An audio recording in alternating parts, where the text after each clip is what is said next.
Are we live? Hi! Hi! Welcome to Write With Me. I'm Joe. Welcome.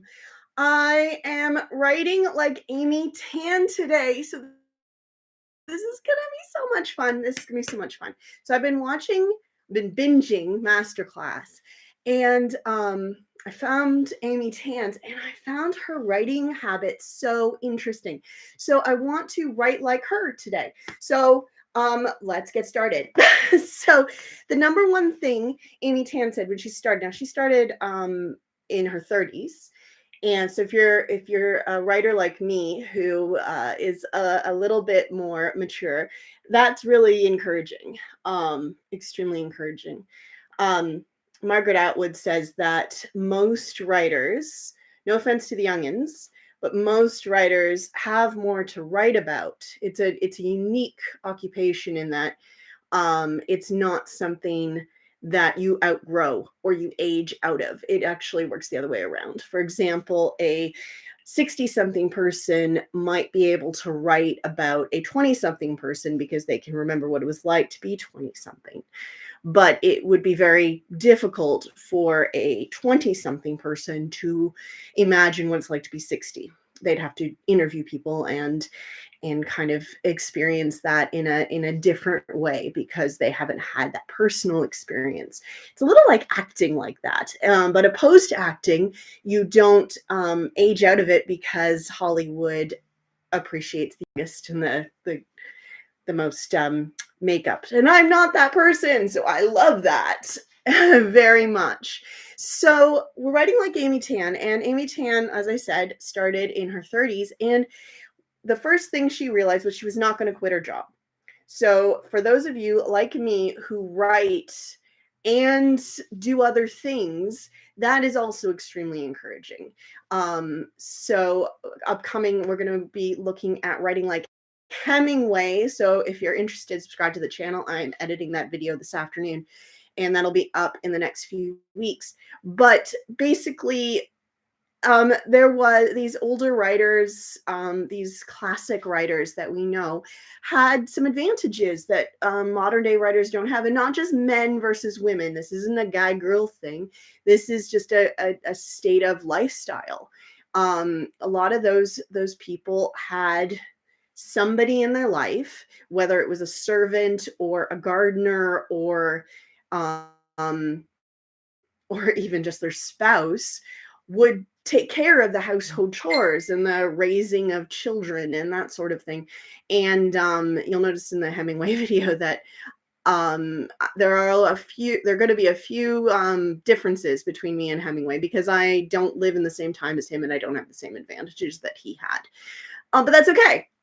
It's an experiment, and so is this. But we're talking about Amy. And so Amy said she was not going to quit her job, but she was going to get serious. And like you, if you're here, then you are serious, just like me, in writing. And if you're going to get serious, you got to understand you're not going to be published for a while. And maybe you've been published a little bit like I have, but you haven't, you're not J.K. Rowling. I mean, who is other than her? Or even Stephen King, or maybe you self-published, but you haven't had the marketing success that you want. The the the point is to get serious. Amy's point is to get serious about it, and commit to learning the craft, and that's why we're here. If you're here, you're also serious about committing to learn the craft, just like me. And my journey right now is to experiment with what other authors do and find what works for me from them, and to shape out my own path, not to mimic what everybody else does, because nobody can tell you how to write. Nobody can tell me how to write. And I am certainly not trying to tell you how to write, but I'm just experimenting. And I hope you're interested in this as well. What it's like to write like authors that have been published, that have had the kind of success we're looking for, and see if anything that they do helps. So we'll see. So those are the three things. We're going to not quit our jobs, we're going to get serious, and we're going to commit to learning. Cool. So everybody's on board. We're all there. So now we get into the daily practice. This is Amy's daily practice. And oh,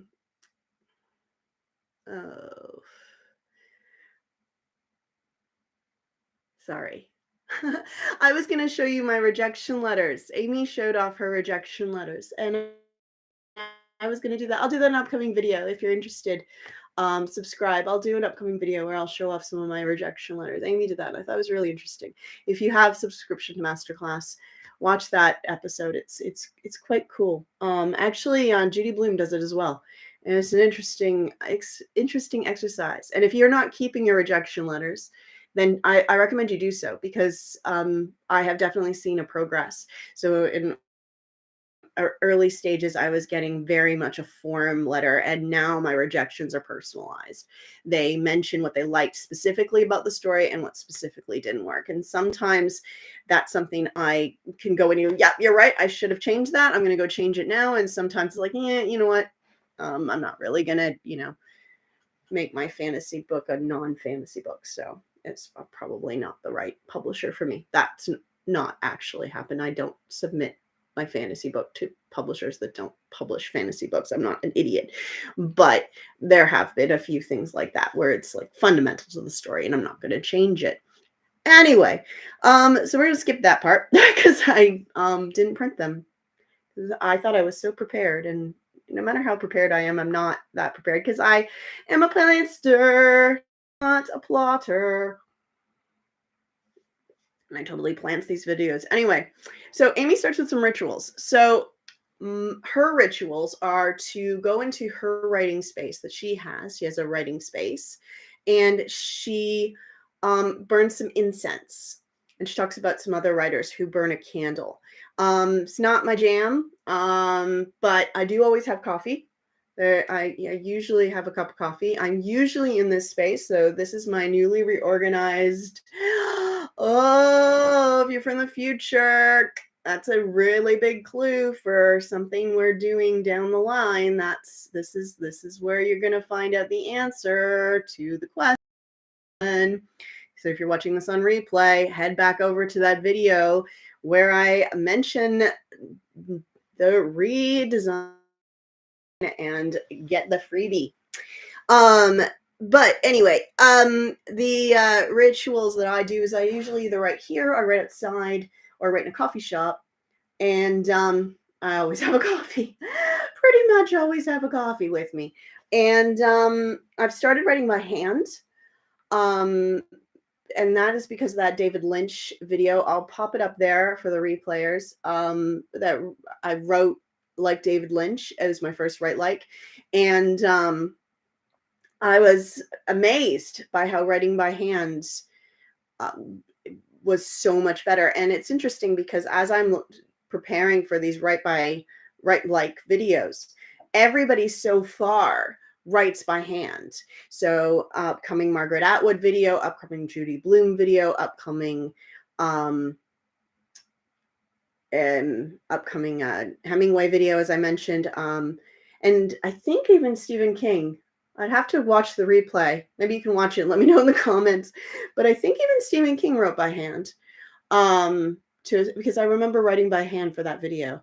So they all write by hand, at least in some form. But they use it differently. So I'm not going to tell you how the other guys did it. Watch those videos. But Amy, she writes it by hand, and then by transcribing it onto the computer screen, she does a sort of a first revision, which is how I'm using it. David Lynch didn't do that step, but what kind of made me think I'm going to do like Amy Tan is because it's really much closer to how my new process is sort of developing, the closest that I've come to so far in this journey. So I was like, let's do it. Let's do it live. Let's see what it looks like. And I'm very excited to see how it goes. So that's the first thing she does, is she starts with the rituals. I got my coffee. And then this is interesting. This is something that she does that no other writer does that I've read so far, is that she invites companions, not literal companions, not like I invited you here to watch this video with me, but she invites companions to come and be sort of in the space with her. And so there were five that she mentioned. And so the first is the muse. So I tried to find physical representations of these. She didn't. I think she uses photographs. And so because she writes so much about family, it's a big theme in her writing. If you think about the Joy Luck Club, she writes about families, and so she has all these old photographs, and I think that's kind of how she invites these companions in. But I don't have a lot of photographs, and I don't write about family. I write fantasy, so I'm trying to adapt that to my writing and what I do. So as for the muse, this is something that I bought for myself a while ago, and it's always been in my office, and it is a white rabbit pillow. Can you see that? A white rabbit pillow with a part of the um, a part of writing on the back. And so this is in my office, and it makes me really happy. And it kind of identifies this space as my writing space. This pillow doesn't leave this office. So I thought, you know what? If there was a representation of the muse, it would be my Alice in Wonderland pillow. I love Alice in Wonderland. So that's the first one, is the muse. The second one is a ghost from the past. And as I said, she writes about history and family, and there's sort of generational stuff going on in her writing, which is not the case in my writing. I write fantasy stories, and I'm currently writing a real world ghost story. And so I thought, well, what would the equivalent be? Well, I suppose the purpose of the ghost from the past is to authenticate her stories. This is the ghost from the past that she invites is usually a person that is somehow reflected in her stories. Not necessarily because they're not fiction. I mean, they are fiction. They're not nonfiction. So it's not like she invites the person who the story's about because they're characters, but she invites the person whose story inspired it, maybe, or the person who back in history had that experience and invites them in. So for me, since I'm writing a ghost story, and since I started this ghost story in Iceland, I've got my book, Icelandic Ghost Stories, and that is representing my ghost. So using the term ghost, and I'm writing a ghost story, but I'm actually trying to use them in different ways. So when I speak about the ghost, I'm speaking about the invitee, the companion, who will make sure that for me, the world building is accurate. That I am faithful to the magic system that I am developing. So that is what this represents. For Amy, who writes sort of family fiction, she is wanting that ghost to represent the time in which she is referring to. So the history, the real life history. So I figured, like, the magic. So if you're a fantasy writer like me, the magic system, having a companion that is in charge of that. So the third companion she has is someone from your past, someone who you maybe never met, but or didn't get to know, but somebody who you imagine understands you. You can imagine that this is your supporter, family member. For her it's her great grandmother. So for me, I couldn't decide on a grandmother, but I grabbed this. Again, I don't have a lot of photographs, but this is my grandmother's handkerchief. Has her name on it that she embroidered. And so that is, I'm going to imagine that she is cheering me on and wanting me to succeed as a writer. I'm going to get emotional. Good thing I've got a handkerchief. Okay, so that's 3. 4 is the truth finder.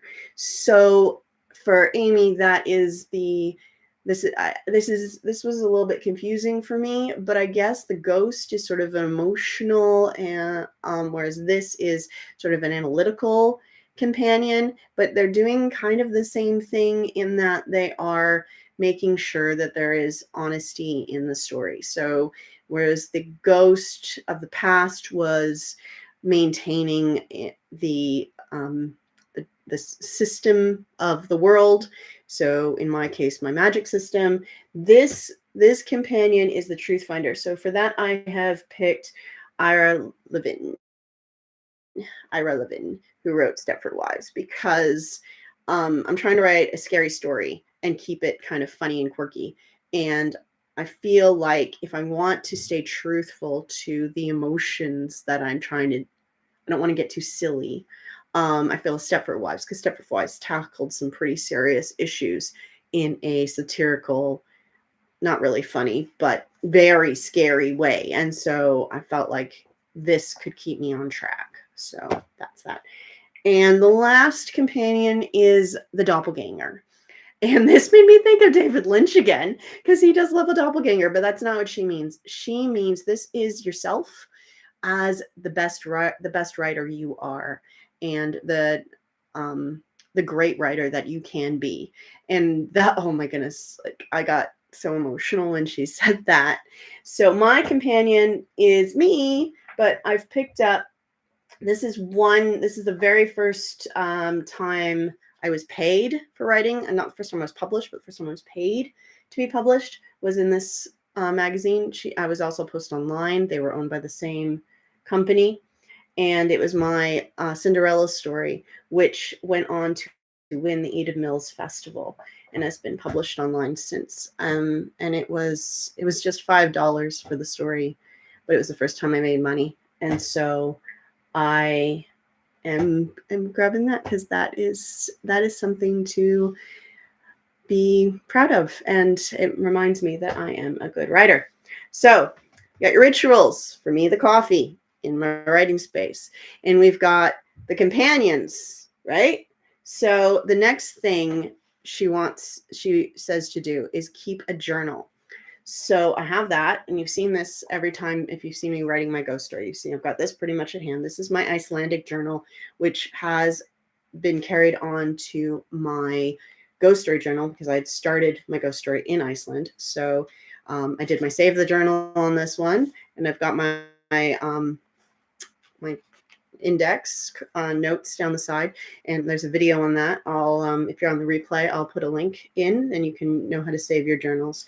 But this serves as both a travel journal and the novel journal, which means I might actually finish this one, which is really great. So I've got my journal nearby, and so I can check things and I can write things down, and that's what she has for that. And then she says to do an outline. And for her, an outline is sort of a paragraph about the story, because like Joy Luck Club specifically is almost like a series of short stories, which you can definitely see that, but there is an overarching story narrative to it. It's a really creative way to tell a story. And she wrote down a little blurb. So I'm not going to do my entire novel, because that's not extremely helpful. But a pen. But what I will do is I will do a quick treatment of my my next scene in my story. So I'm in the mid build, and the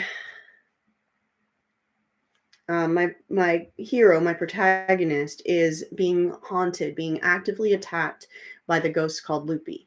And so how Loopy attacks is he brings back trauma from your past and makes you relive it, and then ghosts feed on your fear and anxiety. And so when I was writing like Hemingway, you'll see that video coming up. I just wrote a scene where she relives getting on the wrong bus as a child. So I've got to like step it up. So that's what I'm trying to do. I'm trying to step up the fear. And one of the things that Amy Tan said to do, so I'm going to do this, was she said that she was taking a writing class, and they told her to write about a time when she was afraid she was going to die. And so she wrote that down. And then he said, great. and didn't read anybody's in the class. Didn't read them at all. I said, great. Tear it up, throw it in the bin. And Margaret Atwood says the waste paper basket is your friend. So here is an example. So tear it up, throw it in the bin. And then said, all right, now write about a time where you really thought you were going to die. And then they wrote it down again. And all right, throw that in the bin. And, you probably wrote about a time you were in a car crash. You probably wrote about a time like this. And they had, but didn't read anybody's, throw it in the bin. All right, now really think, really think.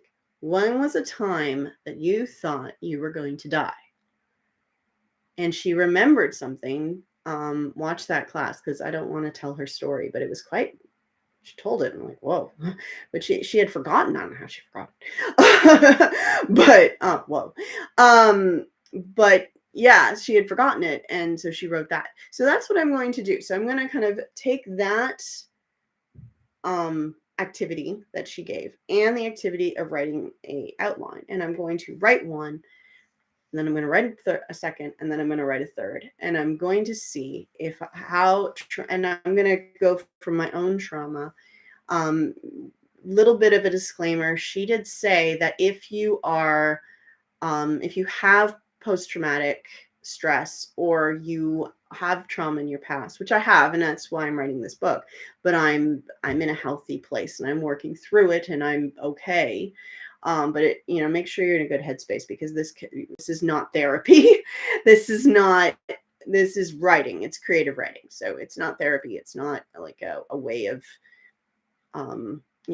exercising these things of the past. It is about coming up with a story. So I'm going to do a writing sprint. And hey, Google, set a timer for 20 minutes. 20 minutes, and that's starting now.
interesting. The first one is what I should be afraid of. It should have been traumatic. And the second one, um, like I might be embarrassed to tell you, maybe. And the one that's just come to mind, I am definitely embarrassed to tell you that it scared me. And it's breaking through this idea of what it should be traumatic and upsetting and what actually is traumatic and upsetting to me. So I'm going to write this and I'm going to try and remember what it was like, what I actually felt in my body, and try and use that. I'm not sure I'm going to put it in the story though, because it's like, I don't even want to share it with you here. How's your writing sprint going? Let me know in the comments.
I may not use this exact situation, but I think I found my character.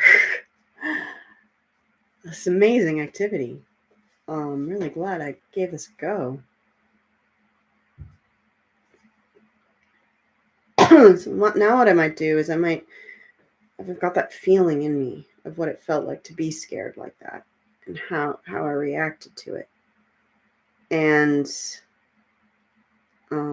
I think I'm going to try and write a scene feeling that from my character's perspective and try and show that.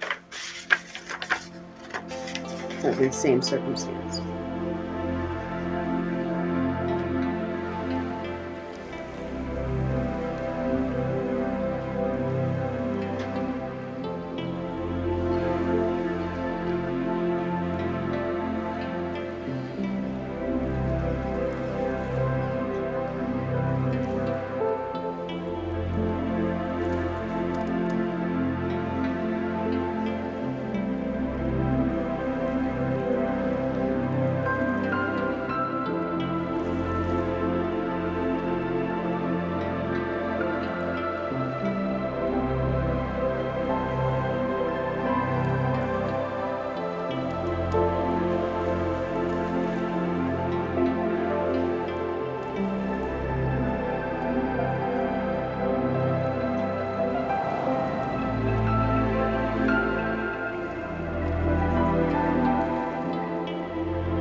Wow.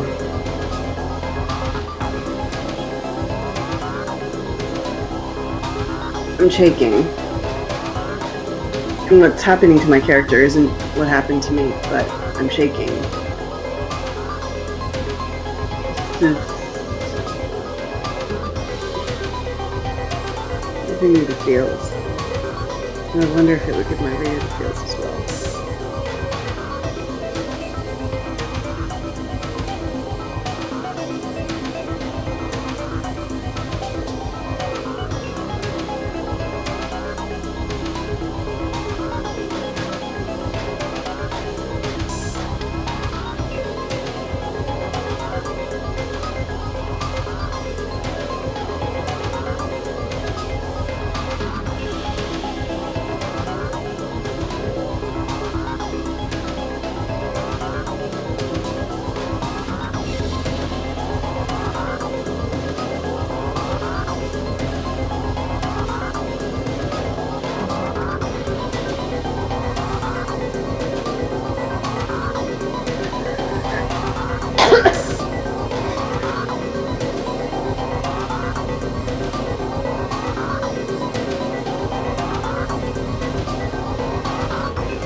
It's 20 minutes. How'd your writing go? Let me know in the comments. And if you want to write like Stephen King, check out this video here.